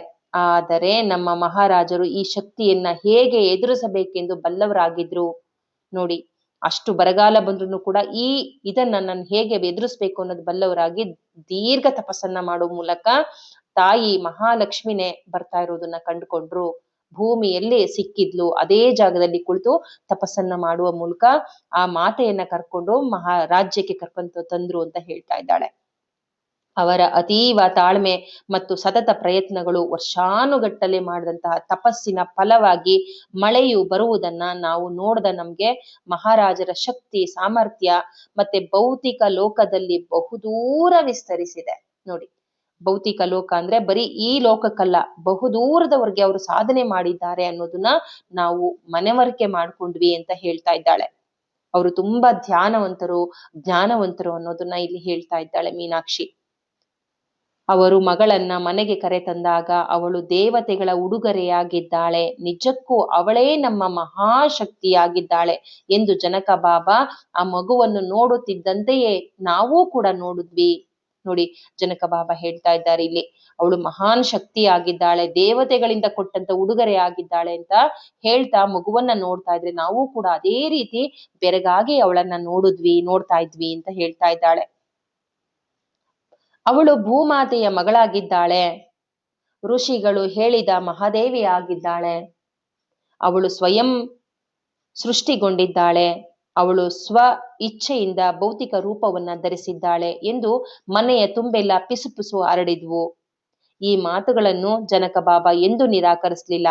ಅವಳು ಭೂದೇವಿಯ ವಸುಂಧರ ಮಾತೆಯ ಮಗಳಾಗಿದ್ದಾಳೆ ಎಂದು ಘೋಷಿಸಬೇಕು ಅಂತ ಗ್ರಾಮಸ್ಥರಿಗೆ ಅನುಮತಿ ನೀಡಿದ್ರು. ಹೀಗಾಗಿ ಅವಳಿಗೆ ಸೀತಾ ಎಂದು ನಾಮಕರಣ ಮಾಡಲಾಯಿತು. ಸೀತಾ ಅಂದ್ರೆ ಭೂಮಿಯ ನೇಗಿಲ ಗೆರೆ ಅಂತ ಸೀತಾ ಅಂದ್ರೆ ಹೆಸರು, ಅರ್ಥ ಅಂತ ಹೇಳ್ತಾ ಇದ್ದಾರೆ. ಇನ್ನ ಮುಂದಿನ ಸೀತೆಯ ಶಿಕ್ಷಣವನ್ನ ಮುಂದಿನ ಕುರಿತು ಹೇಳ್ತಾ ಹೋಗ್ತೀನಿ. ನಮಸ್ಕಾರ ಫ್ರೆಂಡ್ಸ್, ಮುಂದಿನ ಸಂಚಿಕೆಯಲ್ಲಿ ತಿಳ್ಕೊಳ್ತಾ ಹೋಗೋಣ.